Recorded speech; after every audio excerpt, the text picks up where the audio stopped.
O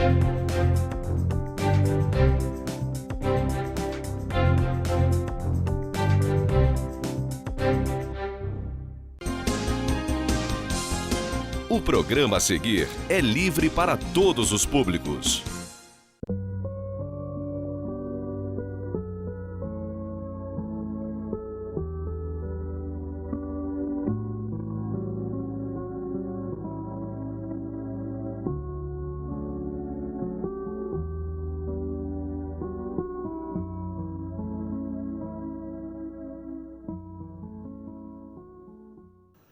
Olá, meus amigos, meus irmãos, sejam todos muito bem-vindos. Está começando mais um Atualidade Espírita, um programa do 8º Conselho Espírita de Unificação.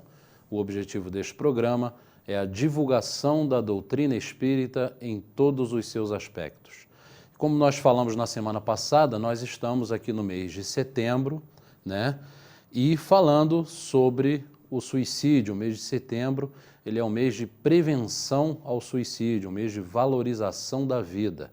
Na semana passada, nós tivemos o Dr. Newton, que retorna e está conosco mais uma vez durante mais esse programa e mais essa semana. Dr. Newton, muito obrigado pela presença, né, mais uma vez, falando sobre um tema tão importante.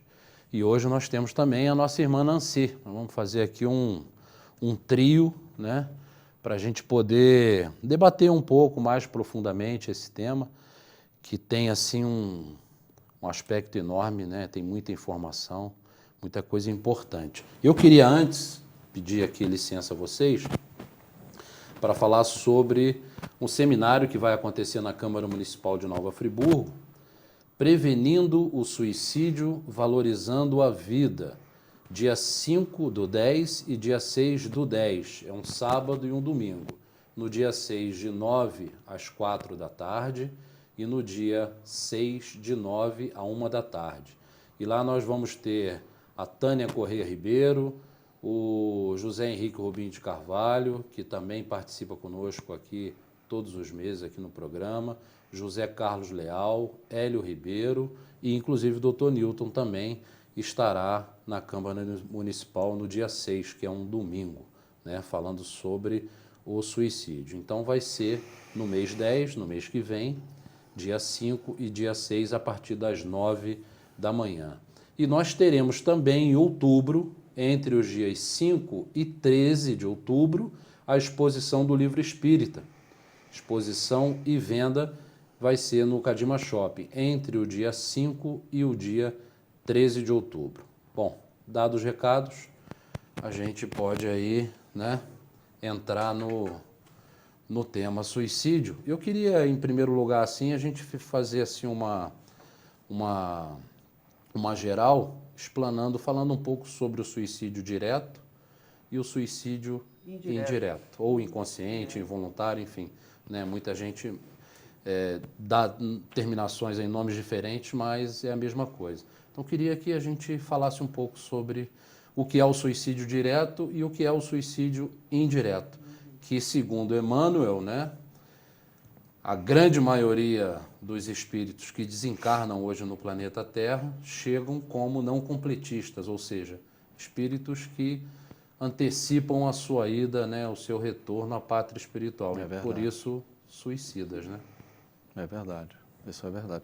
E Sandro, essa questão que você colocou, eu acho muito importante que a gente possa conversar. Porque a gente só pensa no suicídio ou aquele, né, no suicida, aquela pessoa que se enforcou, tomou um veneno, deu um tiro na cabeça, né, enfiou uma faca no peito. Mas como você bem colocou, a gente precisa lembrar de que nós, de uma forma inconsciente, a gente, dia após dia, toma determinadas atitudes em relação às nossas vidas, que são atitudes que gradativamente vão fazendo com que a gente vá morrendo, aos poucos. Lentamente, né? Lentamente. Tem gente que até brinca com isso, né?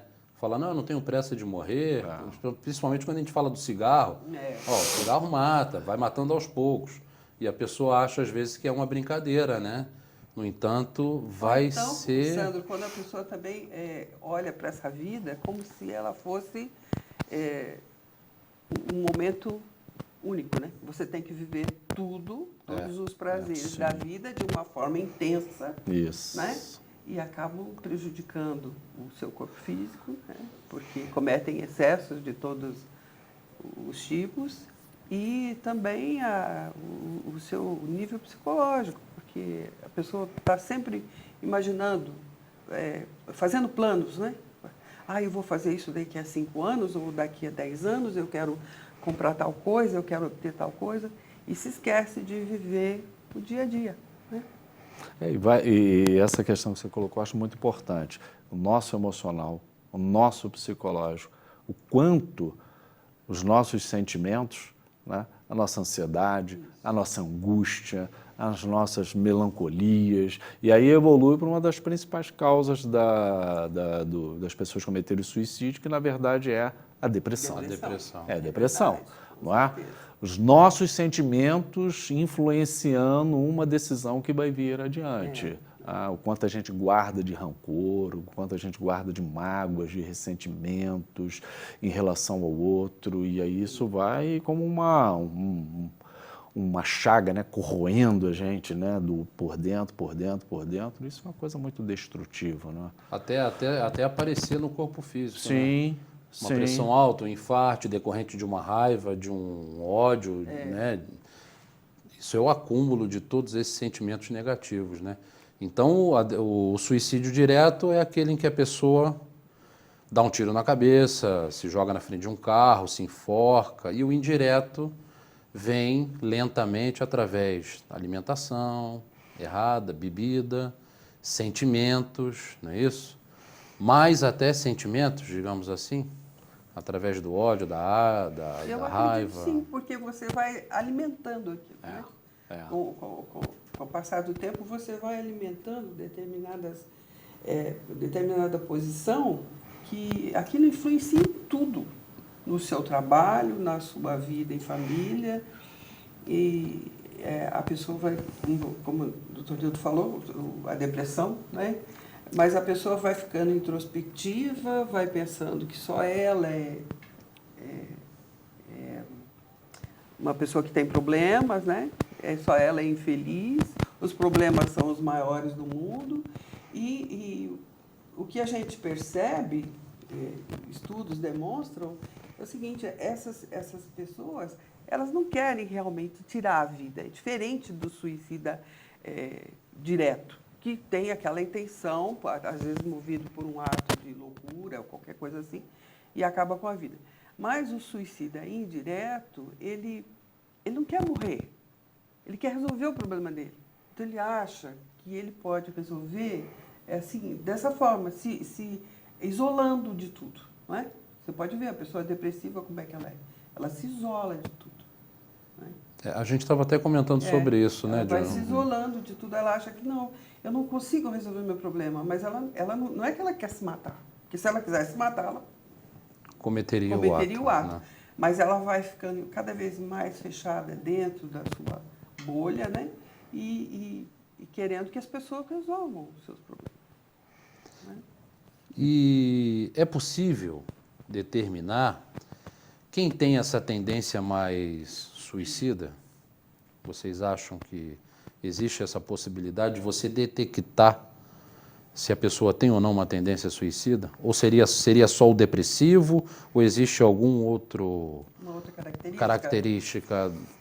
Olha, Sandro, a principal causa, como a gente está conversando aqui, que se conhece, é a depressão. Mas todas as doenças mentais que levam a algum quadro em que você entre num processo em que você se afaste da sua realidade, se afaste de um caminho de solucionar o seu caminho na vida, faz com que você possa decidir sobre o suicídio. Por exemplo, a gente sabe que as pessoas têm transtornos psicóticos, que são esquizofrênicos, transtornos bipolares, o uso e abuso de bebidas alcoólicas, das drogas, mesmo drogas chamadas lícitas, né, que são os chamados medicamentos tarjas pretas.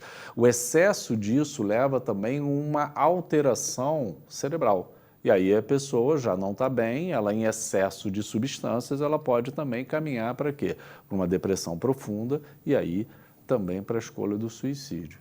Agora, não existe, na verdade, não existe um padrão para você dizer assim, essa pessoa aqui é uma pessoa que... Tem tendência. Né? Não. Isso aí a gente não pode rotular isso. Isso aí, na verdade, é um dos mitos que se tem de você colocar rótulos em relação a isso. Isso não é uma coisa correta.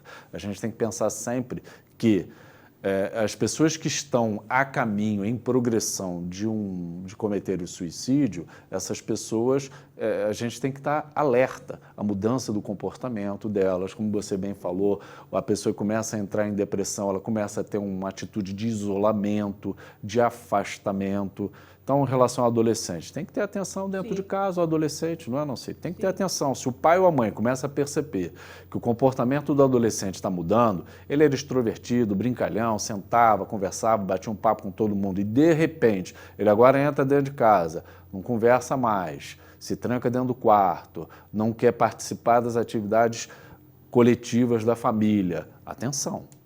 Você tem que ficar atento, alerta, e aí vem a questão. Você tem que enfrentar isso, você tem que se aproximar, você tem que conversar, porque senão você vai deixar passar, de repente, um momento em que essa pessoa precisa o quê?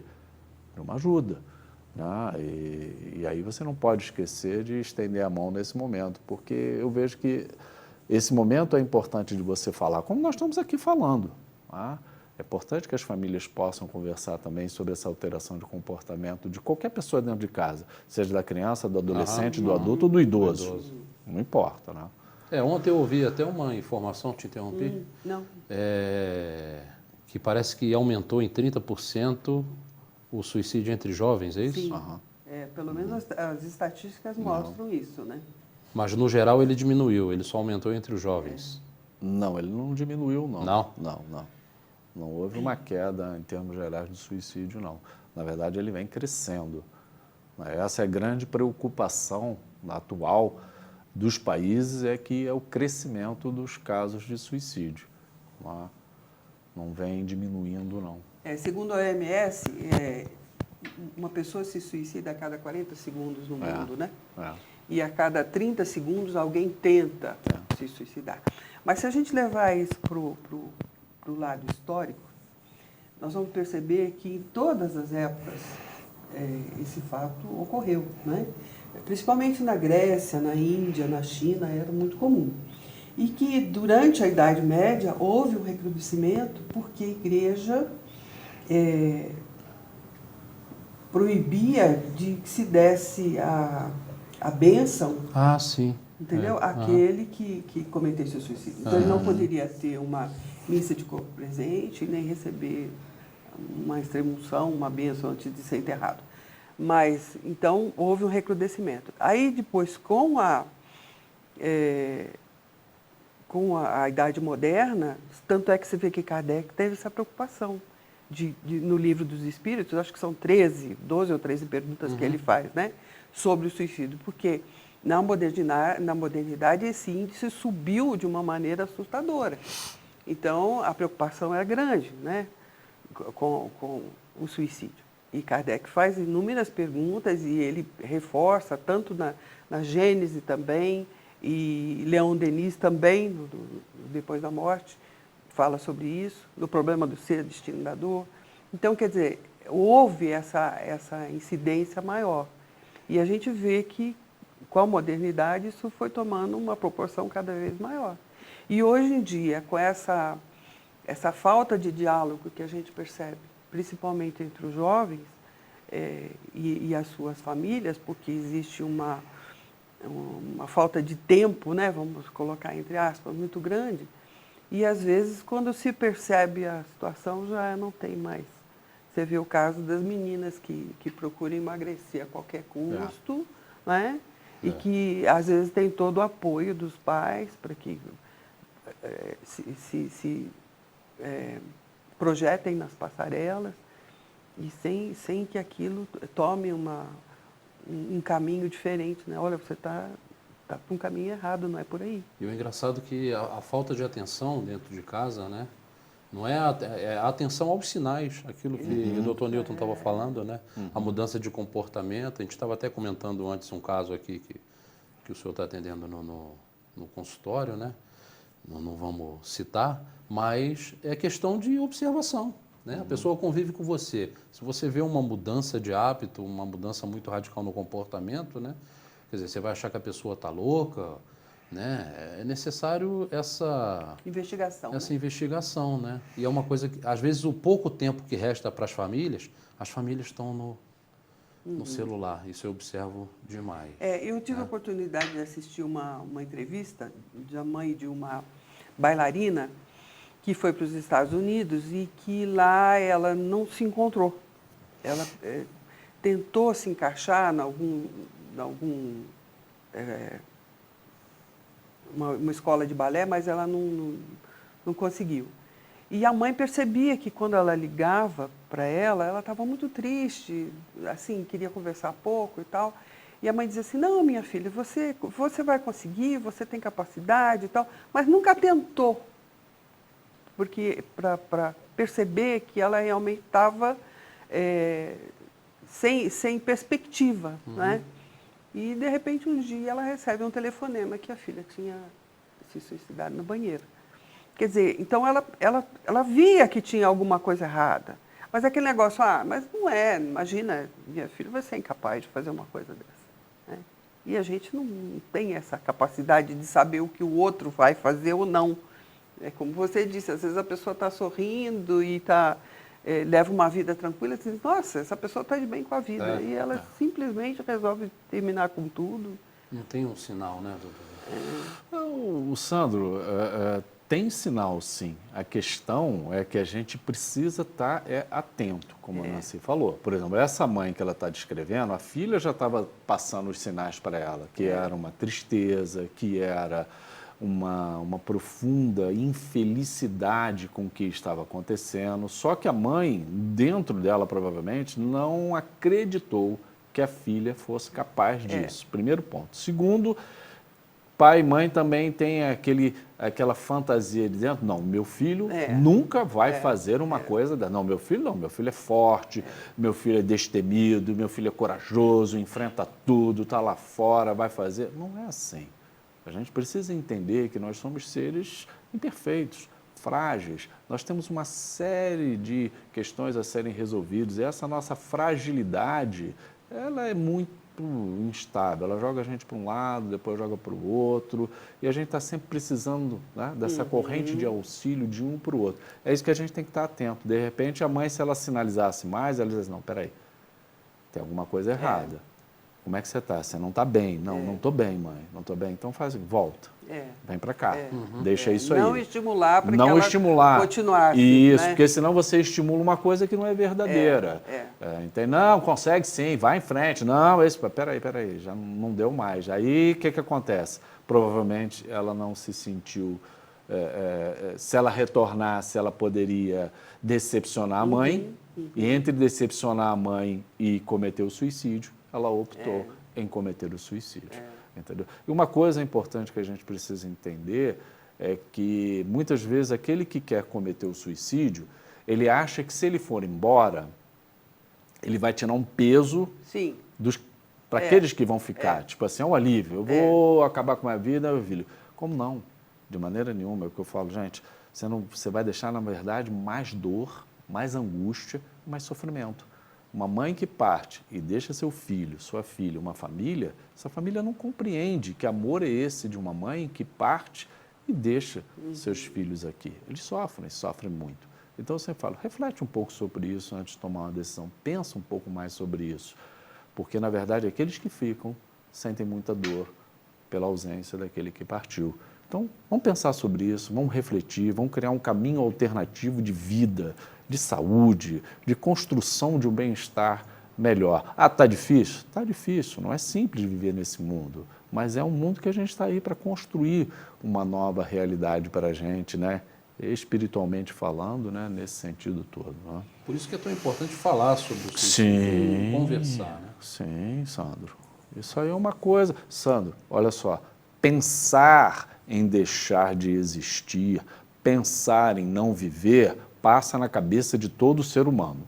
Todo ser humano passa em algum momento na vida a ideia de que é melhor não estar vivendo aqui. Isso é normal da natureza humana. A questão é que a gente não pode deixar isso criar raízes, formar um ninho dentro da mente. Aí é diferente. Se isso começar a criar raiz e um ninho, está precisando de ajuda. Então vamos procurar ajuda. Mas pensamento a gente tem que ele vem e ele vai. Ele vem e ele vai. Não é? Pensamento é assim, ele está circulando. Porque a gente não pode deixar ele, não é assim, enraizar. Porque a gente abre porta para obsessão. Isso, também. Exatamente. E a gente poderia dizer, doutor Newton, que toda pessoa que comete suicídio tem algum tipo de transtorno mental? Ou não, isso é errado? Acredite-se que a maior parte sim, mas dizer totalmente, não, né? Mas acredita-se que, assim, o grosso mesmo, seja o preponderante, seja com algum problema, que a gente está falando, o principal é a depressão. O que você encontra de pessoas deprimidas hoje é um mar de pessoas entrando em estado de depressão, pensamentos ruins, negativos, pessimistas, com uma visão só que as coisas estão ruins, negras, que não tem mais solução. Você encontra isso a todo momento, a toda esquina. A gente precisa modificar esse padrão vibratório e enxergar que existe algo mais melhor do que essas ideias que vêm se criando. E mesmo porque, Newton, esse problema da depressão tem ganhado uma característica assim, mais saliente de uns tempos para cá. Sim. Né? Porque até bem pouco tempo eu não me lembro de ouvir falar sobre depressão. Tanto caso de depressão. Você dizia, não, a pessoa está mais introspectiva, tal, mas deprimida. Isso é falta de trabalho, isso é falta, não é? Então, só quando a pessoa tem realmente na família algum caso mais sério, é que realmente entende o que é a depressão e as consequências, né? E a maneira, a gravidade do caso e como é que você pode trabalhar com aquilo. Não é uma coisa fácil, não é uma coisa que você tome um comprimido e sai daquilo, não é? Ele precisa de um trabalho muito bem feito com aquela criatura. Mas aí é que está. Se a depressão sendo tratada, é possível tratar a depressão. Sim. Se trata a depressão, pode-se evitar o suicídio. É um dos caminhos, entende? Justamente a pessoa se colocar à disposição de um tratamento. Quando a gente fala em tratamento, não é só tratamento médico, a gente precisa entender isso. Senão as pessoas acham que é só tomar um remédio. Não. O acompanhamento da depressão é um acompanhamento que depende de outros profissionais e outras questões envolvidas, entende? Precisa de acompanhamento psicológico, psicoterápico, precisa de uma religião. Todo mundo sabe, os estudos mostram que todos aqueles que têm religião cometem menos o suicídio. Isso aí é assim, vamos dizer assim, estatisticamente falando, que a religião é um dos fatores que inibe. A fé, né? A fé. A presença da fé, ela é um dos fatores que inibe isso. Por quê? Porque você acredita que existe alguma coisa além disso. Porque se você não acreditar, aí você fecha as suas portas para um futuro, entende? Você acredita que acabou ali, quando não acabou. A vida, realmente, ela continua. Isso é muito importante. Bom, vamos fazer aqui um pequeno intervalo, né? Para a gente não se alongar muito nesse primeiro bloco. Voltamos já já.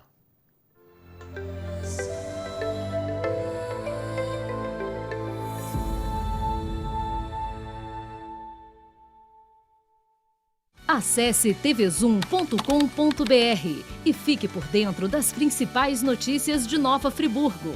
É o jornalismo de 19 anos com a marca TV Zoom, agora também em um portal de notícias. tvzoom.com.br, a sua notícia na internet.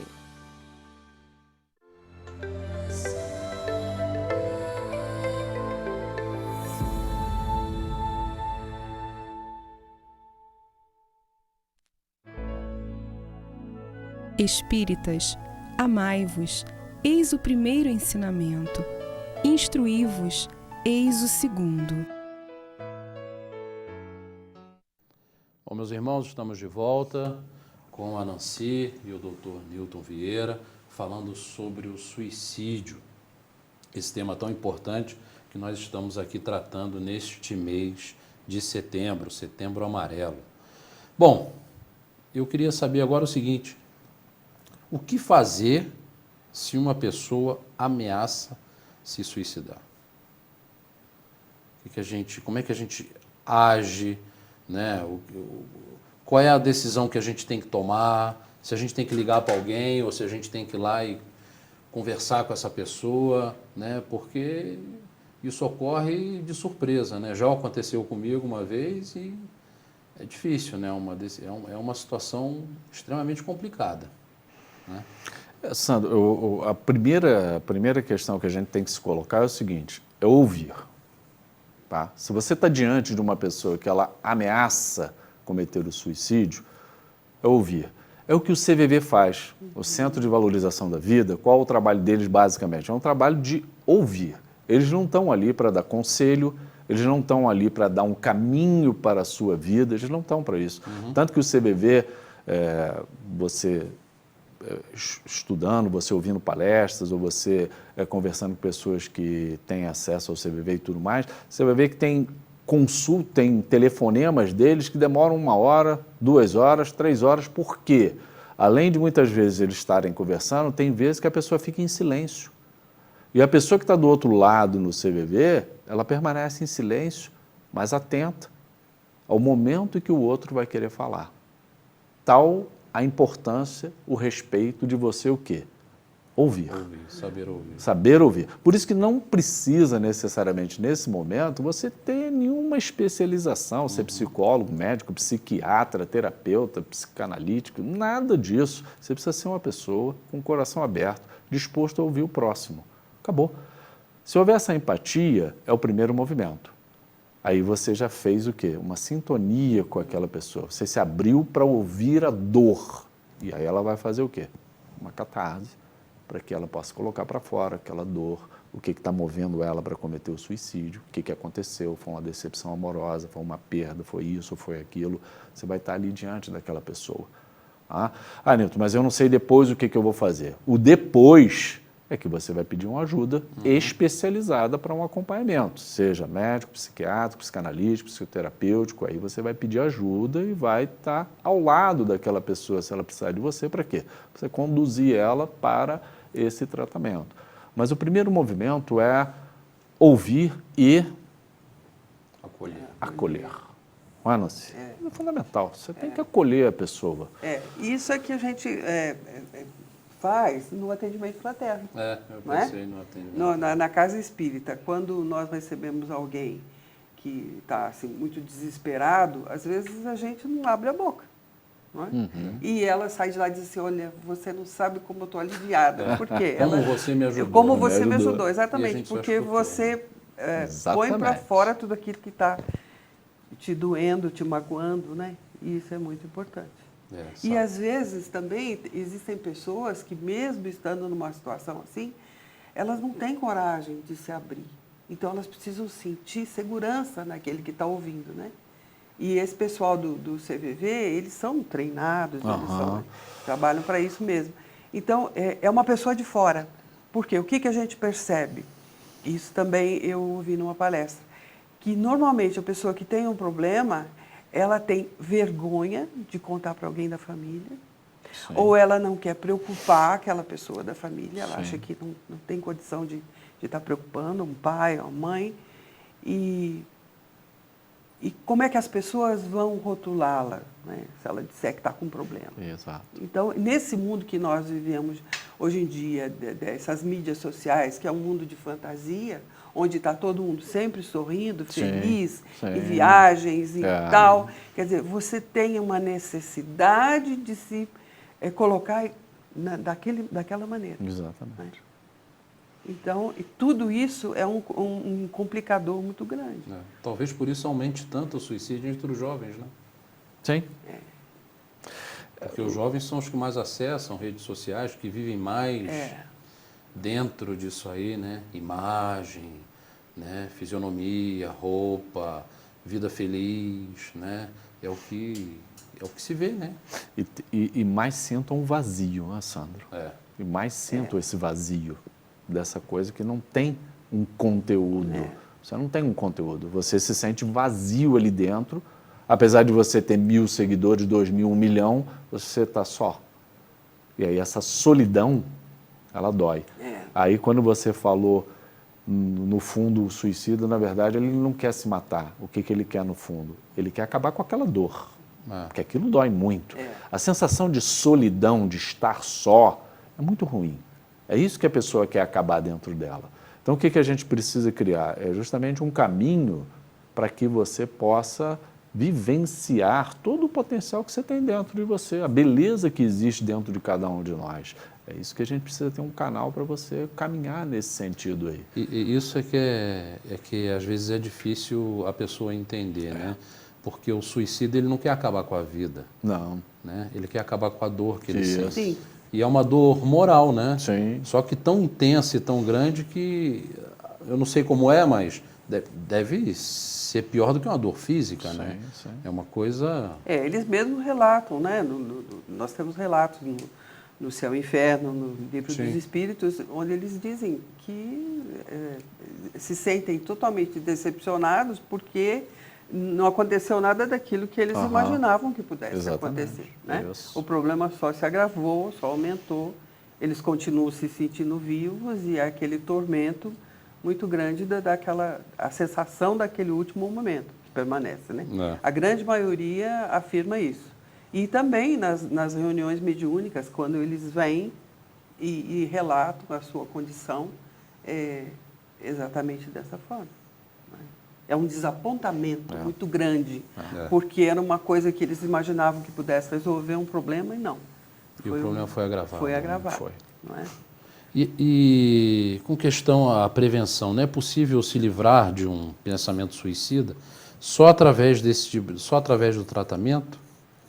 Porque eu sei que a gente tem que conversar, falar sobre o fato, mas é muito difícil a pessoa se livrar disso, principalmente a gente conseguir embutir, né, na pessoa que pensa em se matar, porque é falta de fé, digamos assim, né, falta de acreditar, a gente conseguir fazer com que essa pessoa tenha fé de uma hora para outra, né? Porque se a pessoa pensa em se matar é porque ela não acredita que aconteça mais nada após a morte, né? Como é que a gente vai fazer esse elo de ligação, né? Como é que fica além do tratamento médico, essa base espiritual, essa base religiosa que você falou? Prece, oração, né? Isso, eu vejo uma dificuldade muito grande nesse sentido, né? Em relação àqueles que têm a tendência suicida, né? Sandro, isso que você colocou é uma coisa muito, muito importante, porque veja bem, a gente precisa entender esse processo que leva você vamos dizer assim, até você organizar o momento do suicídio. Vamos dizer que você foi um sobrevivente. Você sobreviveu ao que você tentou, você não conseguiu. Ou aquilo foi abortado lá na frente. Até você chegar a esse ponto, você demorou. Você não toma essa decisão de um dia para o outro. É um vai e vem muito grande. Eu quero, não quero, eu faço, não faço, eu posso, não posso, tá bom, não tá bom, tá certo, não tá errado. Então é um ir e vir a todo instante.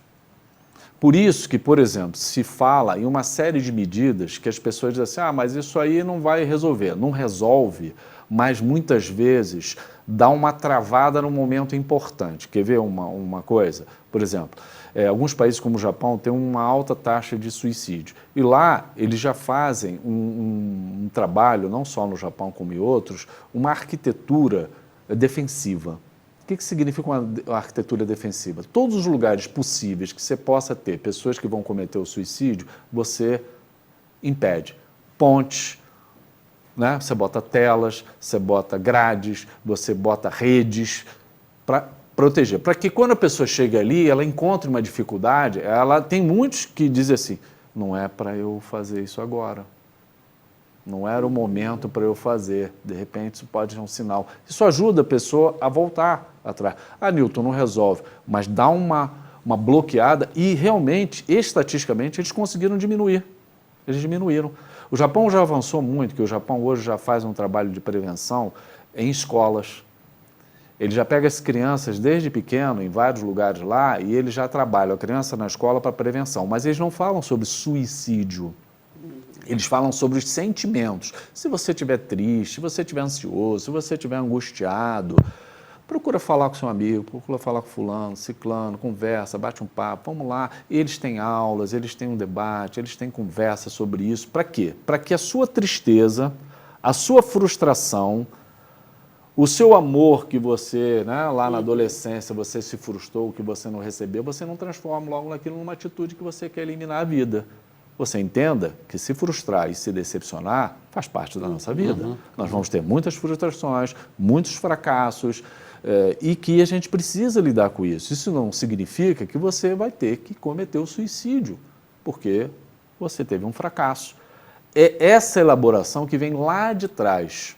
Tá? Isso aí é que é importante na prevenção, é você começar a ir de baixo fazendo isso. Agora, concordo com você, quando você está lá na frente, que a pessoa já percorreu isso tudo, aí ela tenta, é porque ela já avançou bastante. Aí você reverter isso é mais trabalhoso? É mais trabalhoso. Não é simples, porque a pessoa já atravessou uma jornada inteira para dizer assim, não, agora eu vou comer. Entendeu? Aí a pessoa tenta, não consegue, ela tenta, ela não consegue. Esse tem altíssimo risco de conseguir.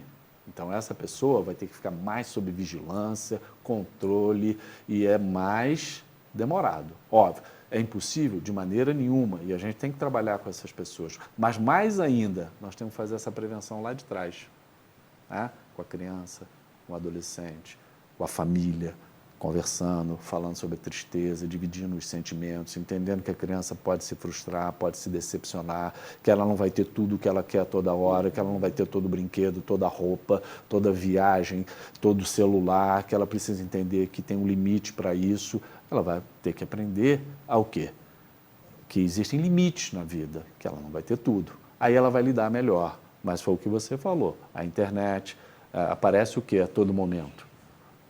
Um apelo, né, às questões materiais é muito grande. Tenho isso, tenho aquilo, tenho isso. A postagem é absurda. Roupas, colares, carros, dinheiro. Isso toda hora é postado. O adolescente vai olhando aquilo e vai dizer, não... Por que eu não tenho? Né? Por que eu não consigo? Exatamente. Por isso que tudo isso que você falou vai justamente contra tudo o que é necessário para a criação, né, de uma criança forte, feliz, né, que tenha realmente... Emocionalmente falando, né, sim, espiritualmente falando, estruturada para não chegar a um ponto desse. Né? Porque quando ele chega a cometer o ato, mesmo que não consiga, é porque ele já perdeu toda essa esperança. Né? Eu não sei se vocês, Nancy, não sei se vocês reparam, os jovens estão cada vez mais emocionalmente imaturos. Imaturos. Não é? Sim. Uma imaturidade que é muito grande. É muito grande a imaturidade. Uma insegurança incrível. Não é? Eles precisam ter alguém por detrás sempre para ajudar nas decisões, não é? Porque eles não se sentem seguros para tomar. Porque a família hoje, aí a gente vai entrar na família. Exatamente. Né? Porque a família hoje transferiu um pouco essa responsabilidade da educação, né, para a escola. Para a escola. Né? Quando, na verdade, quem educa é a família. Mas a família tem a facilidade hoje da internet. Hoje, às vezes, a criança está chata, você dá um celular. Exato. Eu vejo isso. Mas também, eu entendo assim, Sandro, com essa crise que nós estamos vivendo agora, nesse século XXI, dessa violência global, a tendência dos pais é restringir cada vez mais a liberdade dos filhos. Então, eu me lembro que, na minha época, e eu tenho mais tempo de passagem do que vocês, a gente ia para a escola sozinha aos 7 anos de idade. Entendeu? Mesmo nas grandes cidades, a gente ia sozinho para a escola. Hoje em dia, eu tenho uma neta de 15 anos, que a escola fica a 2 quadras da casa dela e nós não temos coragem de deixar a menina sozinha. Com todos os ensinamentos que ela tem, com todas as conversas, mas a gente tem medo. Então, assim, um rapaz de 17, 18 anos, ele ainda... Você pode ver, a maioria hoje em dia não quer aprender a dirigir, não é? No nosso tempo, quando a gente fazia 18 anos, o que era? A primeira coisa é entrar para a autoescola. Hoje em dia, não, eles têm medo. Eles têm medo. Então, essa reação do jovem de hoje faz com que os pais acabem tomando atitudes por eles, né? E eles se sentem cada vez mais inseguros. Então, nós vemos pessoas de 30 anos que se comportam como meninos de 16, 17, porque eles não têm coragem de tomar uma atitude também. E isso também é prejudicial, né? Porque a pessoa não sabe como se livrar de um problema, como resolver um problema. Você pode ver que a permanência dos jovens na casa dos pais hoje em dia é muito maior. Muito maior, é verdade. É uma zona de conforto. Ele não precisa sair de casa. Ele tem tudo que ele quer ali, não é? Então, são atitudes que, às vezes, a gente toma para proteger, né, a criatura, e nós estamos, sem saber, contribuindo para que ela se torne uma pessoa insegura, que quando tem que tomar uma decisão sozinha, e às vezes precisa tomar essa decisão sozinha, não tem essa capacidade e acabe optando por desvios, né? Ou quando tem um problema, não tem estrutura para suportar e solucionar o problema. E aí cai na desesperança, né, e na facilidade. Porque também se não tem uma estrutura familiar que passa para ela a religião, a fé, né, ela cai no materialismo que, né, é tudo ou nada. É tudo muito imediato. A nossa sociedade vive uma coisa muito rápida, muito imediata. É para ontem que tem que acontecer. O tempo, ele é diferente do tempo, né, seu, no meu tempo, que a gente vivia por causa das brincadeiras, aquilo. A gente tinha um tempo para brincar, a gente tinha um tempo para atividade. A televisão, ela só tinha alguns horários para ter, não tinha antes, não passava a televisão 24 horas, então você tinha um tempo para as coisas acontecerem. Hoje, o tempo não é mais o mesmo, no sentido da... Né? É o mesmo tempo, mas a gente vê ele de forma diferente. Então é tudo imediato. É para onde, é para agora, tem que resolver isso agora, e vai se criando uma ansiedade. Eu vejo o jovem muito ansioso, querendo que se resolva aquilo para ontem. Eu falei, calma, peraí, respira, porque não está acontecendo nada demais, pode esperar, pode aguardar. Você vê que até no celular, quando um jovem vai falar com você demora para responder, é um monte de interrogação, e aí vai, como se fosse, calma, o que está vendo? O Bauman fala muito sobre isso, né? Em sociedade líquida, o amor líquido, né? A relação, hoje em dia, é uma relação líquida, porque não existe mais aquela cumplicidade de você eleger uma pessoa para ser o seu companheiro, né? É aquilo tudo muito passageiro, muito rápido, as coisas são muito rápidas, e eu acho que isso tudo é um fator de risco. Sim, muito grande, muito grande. Para todo mundo, não só para os jovens, para todas as pessoas. E levo até o caso das pessoas de mais idade. Porque a grande maioria, por mais que se esforce, não consegue acompanhar essa velocidade. Não. Então você pensa assim, o que eu estou fazendo aqui? Para que eu sirvo? Se a família não acolher esse idoso dentro das limitações dele, ele também desiste da vida. É muito alto também a incidência de suicídio em idoso, principalmente aquele que fica isolado, sozinho. Viúvo, que você tem sem que família. você tem que estar no contexto da nova sociedade. E isso não é fácil, não é? E a maioria das pessoas tenta, mas nem todo mundo tem essa facilidade, essa capacidade de você lidar com a máquina. Né? E agora, para a gente finalizar, o que a gente pode recomendar para quem tem pensamentos suicidas? O que a gente pode falar para essas pessoas?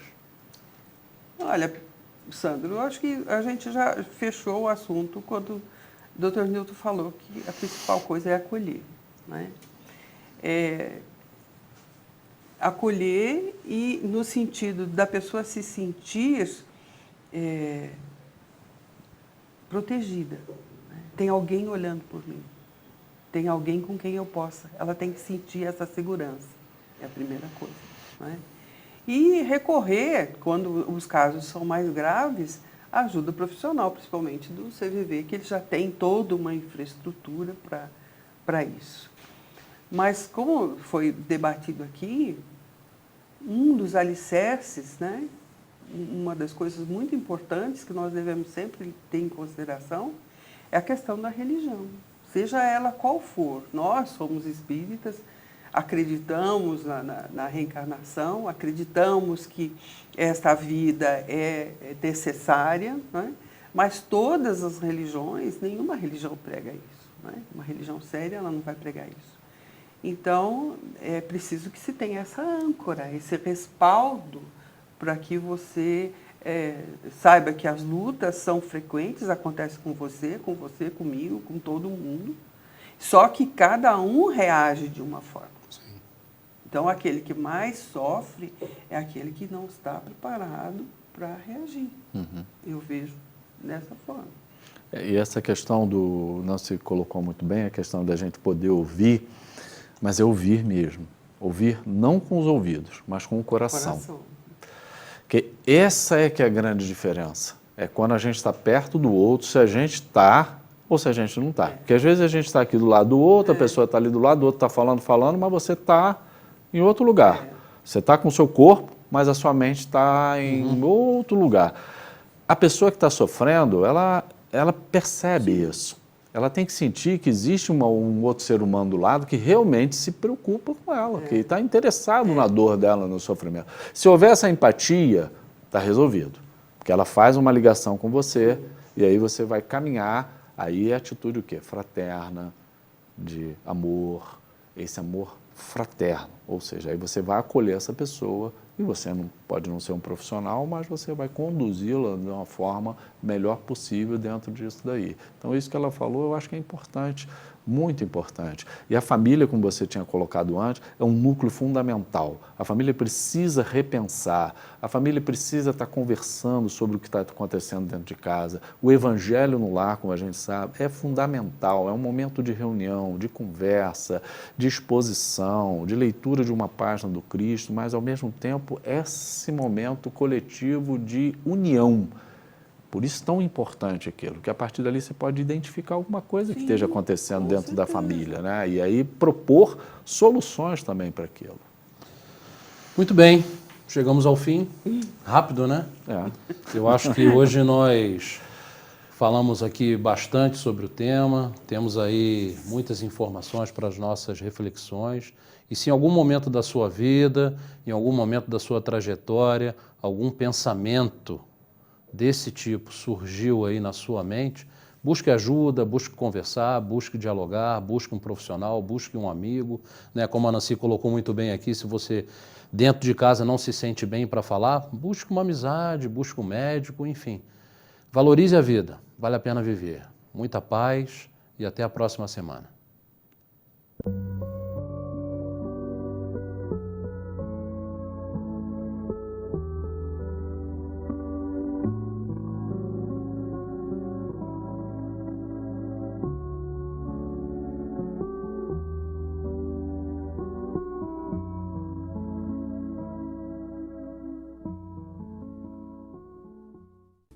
Este e outros programas você assiste no aplicativo TV Zoom.